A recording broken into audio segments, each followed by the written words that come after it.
ये चुनाव केवल मुझे सांसद बनाने भर का नहीं रह गया है। सांसद तो आजमगढ़ के लोग थोड़ी भी अंगड़ाई लेते हैं तो बना देते हैं, लेकिन ये चुनाव आजमगढ़ के लोगों, देश की लोकसभा को, देश के अंदर संविधान बचाने का चुनाव आ गया है, देश का लोकतंत्र बचाने का चुनाव आ गया है। क्योंकि ये बीजेपी के लोग लोकतंत्र को खत्म करना चाहते हैं, संविधान को खत्म करना चाहते हैं, और ऐसी लड़ाई को लड़ने का काम आदरणीय अखिलेश यादव जी और इंडिया गठबंधन कर रहा है। लेकिन इस लड़ाई को हम लोग तब जीतेंगे जब आप सबका पूरा आशीर्वाद हम लोगों पे होगा, क्योंकि आपके आशीर्वाद के बिना लड़ाई नहीं जीती जाती है।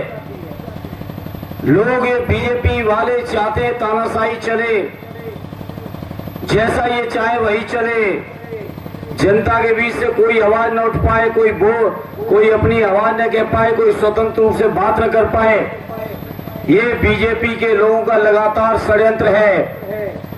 इस षड्यंत्र को इस चुनाव में तोड़ के देश का संविधान बचाना है, बाबा साहब का मान बचाना है। ये हमारी आपकी सबकी जिम्मेदारी है साथियों।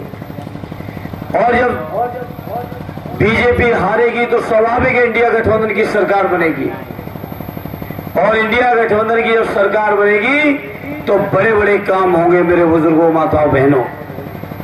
कहा है आदरणीय अखिलेश यादव जी ने हर माता बहन के खाते में 3,000 रुपए पहुंचाने का काम समाजवादी पार्टी और इंडिया गठबंधन की सरकार करेगी।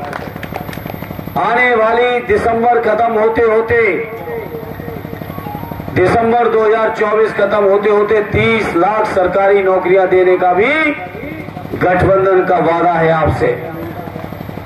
किसान भाइयों, हम समाजवादी लोग हैं, बड़े बड़े उद्योगपतियों के कर्ज माफ नहीं करेंगे, बल्कि अपने किसान भाइयों के कर्ज माफ करने में हम समाजवादी कहीं पीछे नहीं हटेंगे।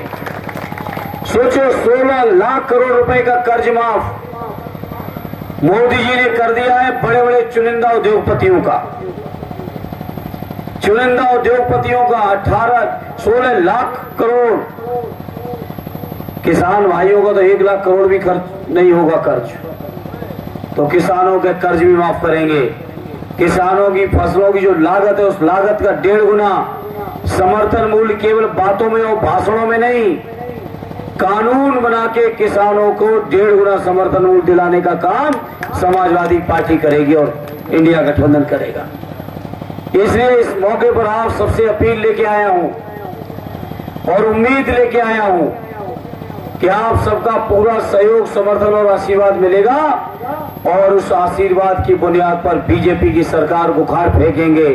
एक ऐसी सरकार जिसने धोखा दिया है किसानों को, धोखा दिया है नौजवानों को, माताओं बहनों से लेके पूरे देश के लोगों को धोखा दिया है, झूठ बोले हैं। इसलिए बीजेपी वालों को सबक सिखाने के लिए साइकिल का बटन दबा के अपना आशीर्वाद देके लोकसभा तक पहुंचा देना, ये हमारी आपसे अपील है, प्रार्थना है, निवेदन है। आपको एक वादा करते हुए जिस उम्मीद से राष्ट्रीय अध्यक्ष जी ने भेजा है, आजमगढ़ के लोगों की विकास तरक्की के लिए तो काम करना ही करना है, साथ ही साथ आजमगढ़ के लोगों की आवाज दिल्ली में बहुत बुलंदी के साथ, मजबूती के साथ रखनी है। ये भी अपने आजमगढ़ वालों को भरोसा दिलाते हुए अपनी बात को विराम देता हूं। जय हिंद, जय भारत।